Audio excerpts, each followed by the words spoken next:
मला असं वाटतं की या प्रिव्हेंटिव्ह जेनेटिक टेस्ट ज्याचं सेन्सिटायझेशनची गरज आहे, ओके, जो इंडिव्हिज्युअल्स नाही, फक्त इंडिव्हिज्युअल्स नाही तर डॉक्टर्सपर्यंत पण पोहोचवायची गरज आहे. याच्याकरता मला असं वाटतं की या पॉडकास्टच्या माध्यमातून खूप महत्त्वाचं आपण कॉन्ट्रिब्युशन करणार आहोत. स्ट्रेसनी जीन्सवर काय इफेक्ट पडतो? जसं for example as you mention की जे फोर फादर्सकडनं जीन्स आपण कॅरी करतो. पण फोर फादर्सला समजा डायबिटीज, हार्ट नाहीये. जे डिसीज नाही झालेत. ओके. पण आताच्या जनरेशनमध्ये स्ट्रेस हे प्रमाण खूप वाढतंय. तर स्ट्रेसनी पण जीन्सवर काय परिणाम पडतो का? ही टेस्ट जी आहे ती तुम्हाला संपूर्ण आयुष्यात एकदाच केली जाते. संपूर्ण लाईफस्पॅनमध्ये तुम्हाला जे कोणते महत्त्वाचे मेजर आजार होणार आहेत, त्याविषयी तुम्हाला भाष्य केलं जातं, निदान केलं जातं. According to we give the preventive measures also. ठीक आहे. So complete lifestyle is getting modified and the whole that lifestyle is getting influenced on the genetic mapping. So it is ensuring your longer and healthier life. जेव्हा आपलं हे पॉडकास्टच्या आधी मी research करत होतो, त्याच्यामध्ये top 10 व्हीसीजनी out of 10 8 लोकांनी जेनेटिक्समध्ये investment ठेवलेली. म्हणजे of course it's a future, it's booming and AI आणि हे combination that will take it a different world. Are you planning to set up something big in India or how exactly? म्हणजे तुमचे plans काय आहेत याच्यावर?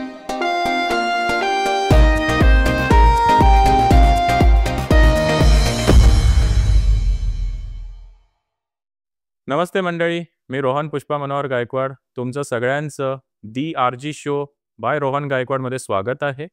आज आपला टॉपिक युनिक आहे. It's on genetics, the preventive genetic taste.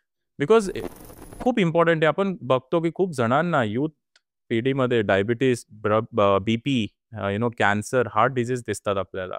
तर हे आपण कसं प्रिव्हेंट करू शकतो? ओके, साठी आपण आपल्या स्टुडिओमध्ये बोलवलं आहे famous MD pathologist doctor Ashish Bhosale, the founder of lab plus pathology. So doctor Ashish, तुमचं स्वागत आहे आमच्या पॉडकास्टमध्ये. तर sir what exactly this preventive genetic testing is? Because हे खूप नवीन आणि युनिक टॉपिक आम्हाला वाटतं. तर तुम्ही थोडंसं ह्याच्यावर मार्गदर्शन करा आम्हाला. सो बिफोर अंडरस्टँडिंग आपण प्रिव्हेंटिव्ह जेनेटिक टेस्टिंग काय आहे, त्यापूर्वी आपण असं बघूया की what are the genetic testings. Okay. आपल्याला सगळ्यांना माहिती असतं की DNA आपण कुठेतरी बघितला असतो, त्याचं स्ट्रक्चर बघितलं असतं आपण. It's kind of the twisted ladder. ते स्ट्रक्चर डबल हेलिक्सचं स्ट्रक्चर आपण बघितलं असतं. Right. Okay. That is a DNA. Okay. आणि साधारण सगळे DNA एकत्रित आल्यानंतर त्याला आपण आपण असं जीन्स ज्याला म्हणतो. ओके. आणि what is a DNA is kind of a nanochip, okay, which has all the information, and it is a kind of a blueprint for the development of the individual. Accordingly, तुमचे characteristics, तुमचे traits, तुमचं body functioning, तुमचं structure, so everything is getting developed according to the DNA. So your DNA is almost something very, very fundamental for your human development. Generally genetic testing हा जो प्रकार आहे हा आजपर्यंत बरेचदा डायग्नोस्टिक म्हणजे निदान करण्यासाठी वापरण्यात येतो. म्हणजे उदाहरणार्थ एखाद्या माणसाला जर टेस्ट करायची असेल की त्याला कॅन्सर हा विशिष्ट कॅन्सर झाला आहे की नाही हे जर चेक करायचं असेल तर त्यावेळी जेनेटिक टेस्ट केली जायची. एखाद्या इंडिव्हिज्युअलला एखादं इन्फेक्शन झालंय की नाही हे माहिती करून घ्यायचं असेल तर त्यावेळी आपण जेनेटिक टेस्ट करायचो. परंतु हा झाला डायग्नोस्टिक जेनेटिक्सचा भाग. It is something which is revolutionary come up, okay, globally, आणि आता it is emerge into India as well. तर याच्यामध्ये आपण प्रिव्हेंटिव्ह जेनेटिक टेस्टिंग हा प्रकार असतो. याच्यामध्ये आपण जवळजवळ ह्युमन बॉडीमध्ये जे 20,000 ते 25,000 जे क्रोमोझोम्स असतात, जीन्स असतात, या सगळ्या जीन्सला आपण एकत्रितपणे स्टडी करतो. ओके. आणि त्यानंतर we analyse those genes to assess the probable risk of the certain diseases which are going to get throughout your lifespan. And this is something very primary intention of this disease. But along with that, once you actually analyze it, all the genes, multiple things are getting to evolved. Okay. आणि त्याच्यामध्ये तुम्हाला multiple गोष्टी समजतात. Okay. Moving ahead, definitely we'll discuss on that in the very detailed manner. Right. So doctor, आपण खूप पाहतो आता diabetes, then cardiac disease, cancer, हे खूप प्रमाणात दिसून येते आपल्याला इवन इन यंग पॉप्युलेशन मध्ये पण. राईट. तर how this preventive genetic testing will help them because याचे कसं होतं कार्डियाक अरेस्ट मारला किंवा हार्ट अटॅक आला तर डायरेक्ट हे लाईफ थ्रेटनिंग डिसीज आहे तर ह्याला आपण कसं प्रिव्हेंट करू शकतो through genetic testing through. So, as I said, most of the medical conditions are sourced from the genetic map of individual. Okay. Multiple times we observe that particular genes is accountable for the particular disease. Okay. आणि या जीन्समध्ये जर कुठे काही बदल झाले असतील ज्याला आम्ही जेनेटिक म्युटेशन असं म्हणतो किंवा ज्याला जेनेटिक व्हॅरियंट असं म्हणतो किंवा त्याला आपण पॅथॉलॉजिकल व्हॅरियंट्स म्हणू शकतो. So what we do we identify that particular genetic mutation or genetic variant and then we get to know की साधारण हा डिझीज तुम्हाला तुमच्या लाईफमध्ये होऊ शकतो. Okay. What the question you asked about the most of the things what you asked about these are the lifestyle diseases. When you think about the lifestyle diseases, त्याच्यामध्ये not only one gene is involved. There are multiple genes are involved. त्याला आम्ही म्हणतो की polygenic risk. त्याच्यामध्ये multiple genes are getting identified, those getting analyzed, आणि त्या सगळ्याचा एकत्रितपणे विचार करून आम्ही असं बघतो की याच्यामध्ये तुम्हाला पूर्ण लाईफस्पॅनमध्ये हा पर्टिक्युलर डिझीज जो आहे तो होऊ शकणार की नाही. So basically this preventive genetic test is not restricted only for the lifestyle diseases. Okay, the primary designed to identify the genetic inherited diseases. म्हणजे जे डिझीज तुम्हाला साधारण तुमच्या प्रिव्हियस जनरेशन कडून इनहेरिट होत असतात तुमच्या बॉडीमध्ये. ओके. प्रायमरी हे तुम्हाला समजतातच because it is almost genetic variant are there in your body. Right. पण त्याचबरोबर many of the time these are life threatening disease जे जीवघेणे आजार असतात. आपण जीवघेण्याचं म्हटल्यानंतर लगेच आपल्या समोर कोणते आजार येतात. जर हार्ट अटॅक हा महत्त्वाचा आजार आपल्या समोर येतो, त्यानंतर स्ट्रोक हा आजार आपल्या समोर येतो, त्याबरोबर हाय ब्लड प्रेशर ज्याला आम्ही हायपरटेन्शन म्हणतो हा आजार समोर येतो, त्याचबरोबर diabetes of course immediately acute death होत नाही पण डेफिनेटली इव्हेंच्युअली जाऊन मल्टीसिस्टमिक डिझीज होऊन त्यानंतर डेथ होऊ शकते. आणि the most important is cancers. Okay. So here in this particular disease we get to know the prediction of the risk analysis of the all this diseases. Beyond that almost many diseases systemic disease ज्याला आपण म्हणतो ज्याच्यामध्ये मग तुमचे ब्रेनचे disease झाले, तुमचे psychiatric disease झाले, kidney diseases, liver diseases, तुमचे थायरॉइडचे डिसीजेस, त्याचबरोबर तुमचे ऑटोइम्युन डिसीजेस, त्यापुढे जाऊन तुमचे अल्झायमर सारखे जे डिसीज असतात जे साधारण तुमच्या आयुष्याच्या बऱ्याच शेवटच्या टप्प्यात तुम्हाला होऊ शकतात त्या डिसीजचं पण प्रिडिक्शन किंवा रिस्क मॅपिंग आपण या टेस्टच्या माध्यमातून करतो. सो डॉक्टर आपण पाहत आहोत की आजकालच्या कॉम्पिटिटिव्ह अरेनामध्ये खूप सारा स्ट्रेस जे आपण बघतो आणि स्ट्रेस रिलेटेड डिझीज खूप आहेत लाईक डायबिटीज झालं, हाय ब्लड प्रेशर झालं. तर स्ट्रेसनी जीन्सवर काय इफेक्ट पडतो? जसं for example as you mention की जे फोर फादर्सकडनं जीन्स आपण कॅरी करतो पण फोर फादर्सला समजा डायबिटीज हार्ट नाही आहे, जे डिझीज नाही झालेत. ओके. पण आताच्या जनरेशनमध्ये स्ट्रेस हे प्रमाण खूप वाढतंय तर स्ट्रेसनी पण जीन्सवर काय परिणाम पडतो का किंवा होतो का? खूप महत्त्वाचा प्रश्न आहे हा. सगळ्यात महत्त्वाचं या टेस्टचं फंडामेंटल प्रिन्सिपल हेच आहे की your lifestyle or your life modifications आणि इम्पॅक्टिंग युअर जेनेटिक मॅपिंग. तर त्यामुळे या टेस्टच्या माध्यमातून आम्ही फक्त तुम्हाला रिस्क अनालिसिस करून तुम्हाला भीती देत नाही आहोत, स्ट्रेस क्रिएट करत नाही आहोत, पण त्याचबरोबर things which are actually falling in to high risk zone आम्ही तुम्हाला या टेस्टच्या रिपोर्टमधून हेही सांगतो की त्याला तुम्ही प्रिव्हेंट कसं करू शकतो, how to deal with that. Okay. Things that could be prevented definitely we will give the complete preventive measures in the report, but there are few diseases which may not get prevented, but definitely once you know that you are in the high risk zone, म्हणजे तुम्हाला आज जर कळलं की तुम्हाला एखाद्या particular कॅन्सरसाठी किंवा तुम्हाला एखाद्या हार्ट डिसीजसाठी तुम्ही खूप हाय रिस्कमध्ये आहात, मग अशा वेळी तुम्ही काय कराल? अशा वेळी तुम्ही सगळे प्रिव्हेन्शन मेजर्स घ्याल जेणेकरून तुम्हाला तो पर्टिक्युलर आजार होणार नाही. किंवा त्याचबरोबर तुम्ही हे देखील कराल की तुम्ही रेग्युलर ब्लड टेस्ट कराल. साधारण जर तो आजार होणार असेल तर तुम्हाला तो अर्ली स्टेजमध्ये डिटेक्ट होऊ शकतो. ओके. आणि तुम्ही बघितलं असेल की बरेचसे आजार जे असतात most of the illnesses are actually reaching to the fatal म्हणजे जीवघेणे होतात कारण ते बऱ्याच लास्ट स्टेजला ते डायग्नोज होतात. Okay. So when individual understand एखाद्या व्यक्तीला समजतं की जर आज मला एखादा आजार होण्याची शक्यता आहे किंवा रिस्क आहे त्यावेळी definitely he will take all the precaution, he will do the testing part regularly so that he will able to understand or diagnose at very early stage. Okay. तर त्यामुळे काय होतं की जेव्हा आम्ही प्रिव्हेंटिव्ह मेजर्स आम्ही देतो तेव्हा it's not only restrict for the it is not restricted for the only 1 or 2 things. It's a complete the whole spectrum, ज्याच्यामध्ये तुम्हाला पर्सनलाइज मेडिकेशन्स तुम्हाला समजतात, ज्याच्यामध्ये तुम्हाला पर्सनलाइज डाएट तुम्हाला समजतं, ज्याच्यामध्ये तुम्हाला पर्सनलाइज फिटनेस टिप्स तुम्हाला मिळतात. Okay, so everything is actually compelling and coming up to the one thing which is ensuring your longer and healthy life. Okay. Doctor, आपण पाहतो भरपूर आता यूथ जो आहे तो सोशल मीडिया खूप यूज करतो. इन्स्टा झालं, फेसबुक झालं, यूट्यूब झालं, आणि ह्याच्यावर पण आपण खूप सारे इन्फ्लुएन्सर बघतो जे हेल्थ, डायट ह्याच्यावर टॉक देतात आणि आपण त्यांना फॉलो करतो. तर आता मला याच्यात जाणून घ्यायचं, जसं प्रिव्हेंटिव्ह जेनेटिक टेस्ट जे आपलं फ्युचरमध्ये येणारे आजार प्रेडिक्ट करतो आणि आपण त्याला कसं दुरुस्त करू शकतो, काय चेंजेस लाईफस्टाईलमध्ये आपण करू शकतो.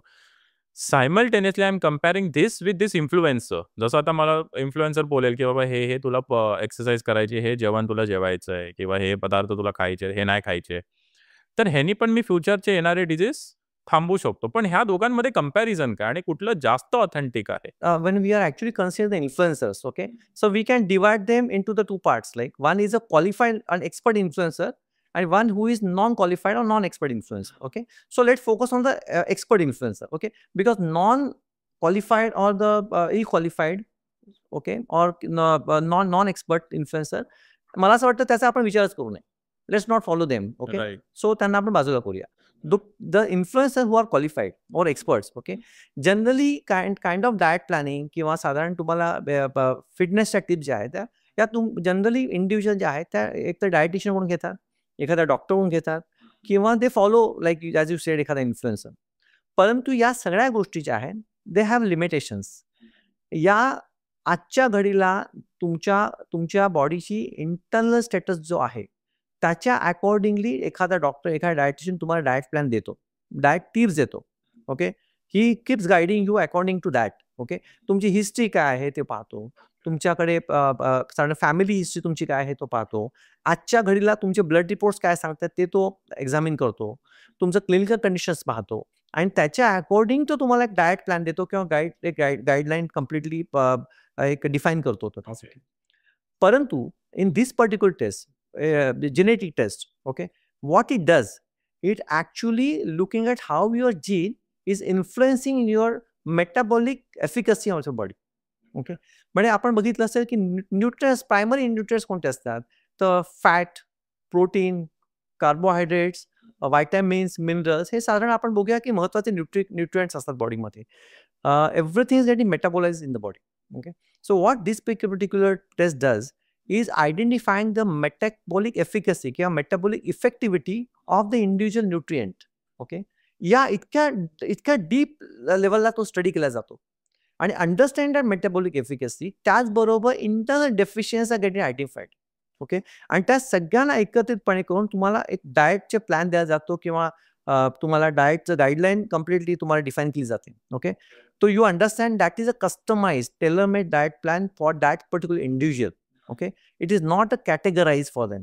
Okay. So that, for example, it is XYZ individual साठी जर तो डाएट प्लॅन दिला असेल तो फक्त आणि फक्त XYZ या इंडिव्हिज्युअल साठीच दिला गेलेला आहे. तो जगातल्या इतर कोणत्याही व्यक्तीचा डाएट प्लॅन दिला गेला नाहीये. Okay, so it is very detail test. Okay, आणि if you look at this, almost more than 99% efficacy is sensitivity and specificity of this test is already proven in the genetic testing. Doctor, ह्या taste easily available आहेत का? आणि याची costing, म्हणजे मी ऐकली की खूप जास्त हेवी कॉस्ट असतं. तर ह्याची ही टेस्ट एवढी कॉस्टली का? Okay, fine, good question.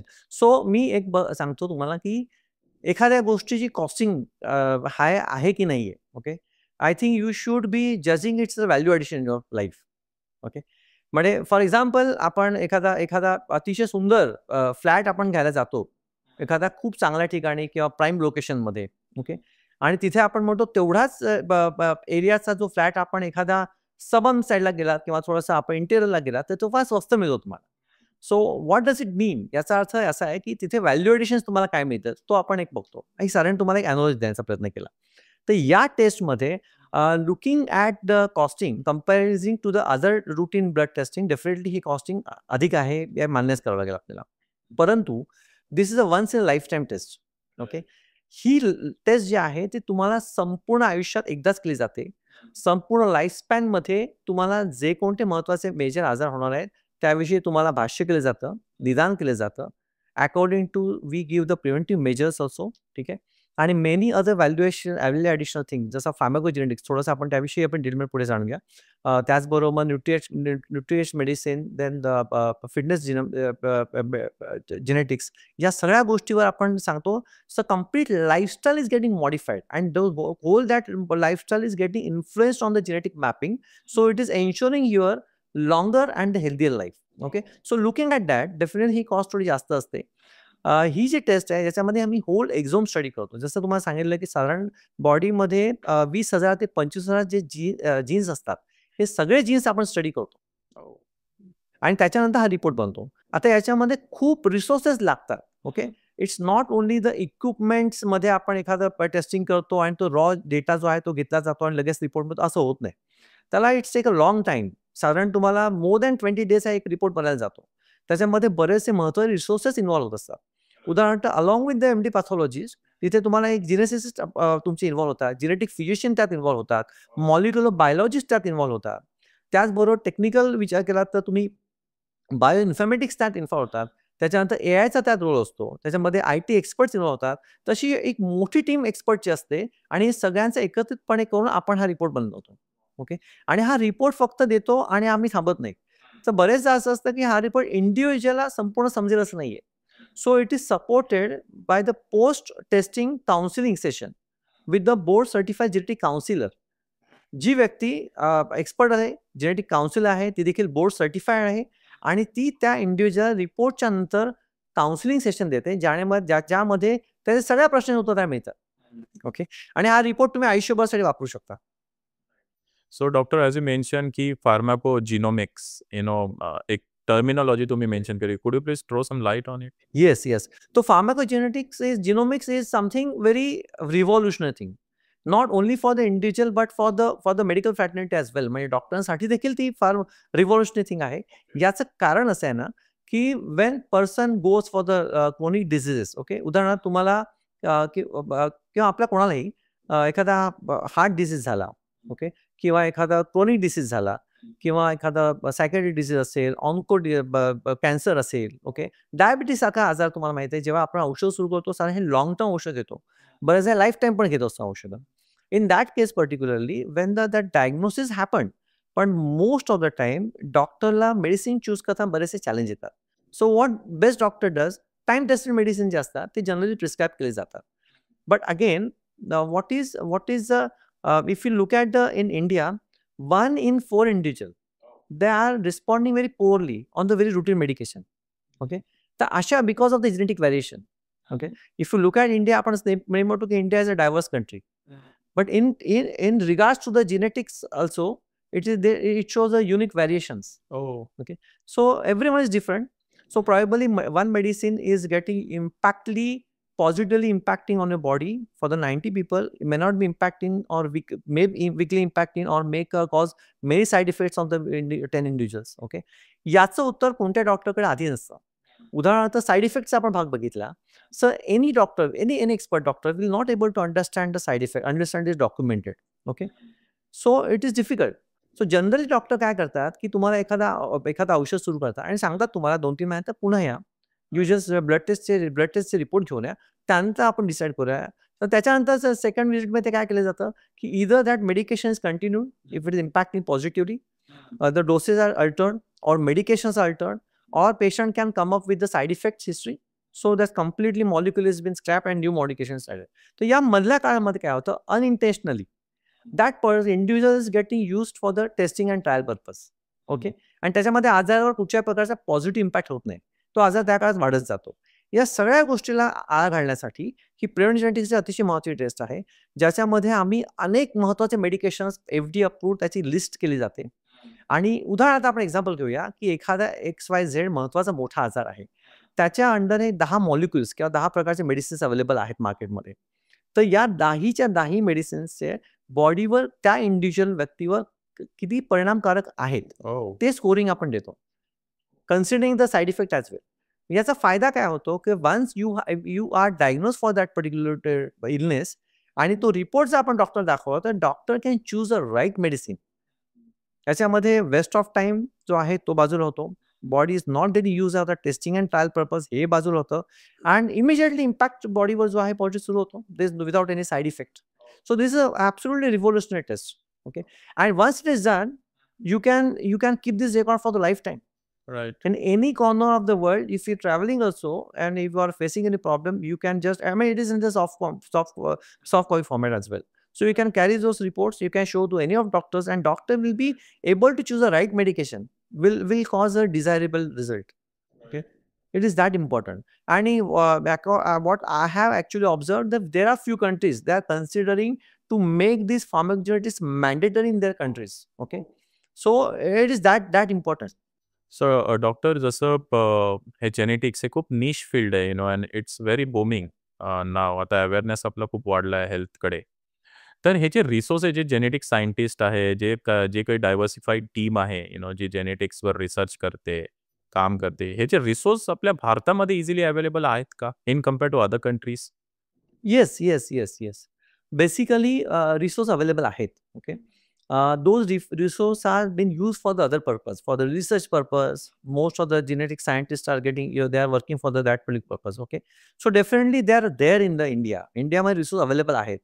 Only thing is we need to translate their knowledge and their capacity into this particular testing work. Okay. And as you run, a successful business, you're already in pathology. The Lab Plus is the name of your company. जसं आता कुठलाही patient तुमच्याकडे येतो blood taste करायला किंवा blood द्यायला त्याचं एक असतं की रिपोर्ट्स कब मिलेगा मुझे. बिकॉज सगळ्यांना रिपोर्टची घाई असते, बघायचं असतं की काय रिडिंग्स आहेत आमच्या. तर ह्या जेनेटिक्समध्ये टर्न अराउंड टाइम काय आहे? जर ही आपण टेस्ट करतो तर ह्याला किती वेळ लागतो रिपोर्ट्स यायला आपल्याला फायनल? इतर टेस्टच्या कंपॅरिझन आपण जर केलं तर डेफिनेटली याला अधिक वेळ लागतो. ओके, कारण याच्यामध्ये मल्टिपल स्टेजेस आहेत. इट्स नॉट समथिंग की आपण इक्विपमेंट्समध्ये प्रोसेस केल्यानंतर एक डॉक्टर आला आणि त्याने रिपोर्ट केला असं होत नाही त्याच्यामध्ये. So as I said we are studying the complete exome. त्याच्यामध्ये 20,000 plus genes are getting analysed. Okay, so ती जी प्रक्रिया आहे ती प्रक्रिया त्या प्रक्रियेला बराच वेळ लागतो नंबर 1. आणि त्यानंतर हा जो रॉ डेटा आहे तो बायो इन्फॉर्मेशनच्या माध्यमातून बरेचसे रिसोर्स त्यात ॲक्च्युअली प्लेइंग इम्पॉर्टंट रोल आणि त्यानंतर it is getting translated into actionable result.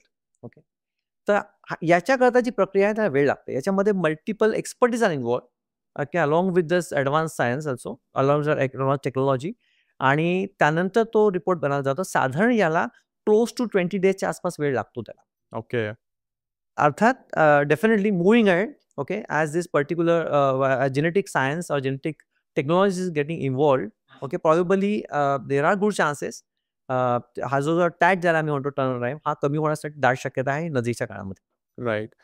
आणि डॉक्टर जसं मी बघतो म्हणजे ऑफकोर्स जे इन्व्हेस्टर्स असतात जसं सिलिकॉन व्हॅली, म्हणजे माझी एक प्रॅक्टिस आहे स्वतःची की first I go and see की टॉप 10 VCs सिलिकॉन व्हॅलीचे कशात इन्व्हेस्टमेंट करतात. आणि मी जेव्हा आपला हे पॉडकास्टच्या आधी मी रिसर्च करत होतो त्याच्यामध्ये टॉप 10 VCsनी आउट ऑफ 10 8 लोकांनी जेनेटिक्समध्ये इन्व्हेस्टमेंट ठेवलेली. म्हणजे of course it's a future, it's booming and AI आणि हे combination that will take it a different world.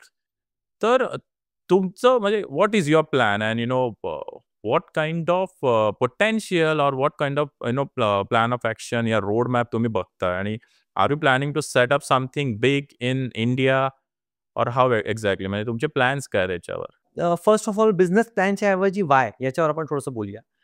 Wien I actually I could get to know about this test, तो पहिला मला प्रश्न आला की ही टेस्ट कोणी करावी. Okay, so I thought that ही टेस्ट जी आहे ती ऑफकोर्स ज्यांना फॅमिली हिस्ट्री आहे त्यांच्याकडे मॅनिटरी आहे. Those couples are planning for their baby त्यांनी ही केस मॅनिटरी केली पाहिजे. Okay, people who are health conscious त्यांनी ही टेस्ट केली पाहिजे. पण जर तुम्ही मला विचाराल ओके तर ही टेस्ट प्रत्येक इंडिव्हिज्युअलने करावी. ओके, कारण याच्यामध्ये तुम्हाला absolutely you are looking at as a you are forecasting your future and you are altering your future. Okay, मला असं वाटतं प्रत्येक इंडिव्हिज्युअल टेस्ट करावी. तर त्यामुळे मुव्हिंग अहेड ही टेस्ट प्रत्येकाकडेपर्यंत पोहोचणं हे महत्त्वाचं आहे. त्यासाठी maximum player should come in the market. Okay. आणि ही टेस्ट अधिकाधिक प्रमाणात जसं होत जाईल, तिची हाय कॉस्टिंग ही लो होत जाईल. ओके. अफोर्डेबल होत जाईल. ओके. मुव्हिंग अहेड या टेस्ट गव्हर्नमेंटने देखील रेकॉग्नाइज कराव्यात. फार्माकोजेनेटिक्स जसं काही वेस्टर्न कंट्रीजमध्ये मॅन्डेटरी होत आहे, तसं इंडियाने देखील मॅन्डेटरी करावं. इंटरनॅशनली आणि इंटरनॅशनली बऱ्याचशा कंट्रीजमध्ये याला प्रचंड प्रमाणात रिस्पॉन्स येतोय. In India also it is a emerging thing. Okay.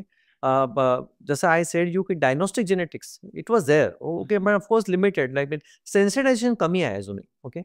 So high cost, low awareness, okay, आणि लो ॲक्सेसिबिलिटी हे महत्त्वाचे 3 चॅलेंजेस इथे आहेत.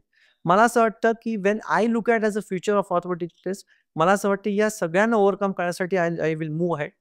अँड ऑफकोर्स याला मल्टिपल रिसोर्स लागतात. You require quite a sizeable fund for this. पण as you said, it is something, this particular science which is very futuristic and revolutionary for human being, okay, in the history of the humankind. This is something important, and there are many people are coming ahead to have the contribution and the part of that particular journey of the success towards this humankind. Doctor, एक एकदम important question माझा, that आपण कधीही अशा महागड्या taste करतो तेव्हा एक डोक्यात येतं की माझा इन्शुरन्स कव्हर करतो की नाही. तर ह्या प्रिव्हेंटिव्ह जेनेटिक टेस्ट या आपल्या इन्शुरन्समध्ये आता कव्हर होत आहेत की काय डिस्कशन चाललंय त्याच्यावर? ॲज ऑफ नाऊ याचं उत्तर नकारार्थी आहे. ओके.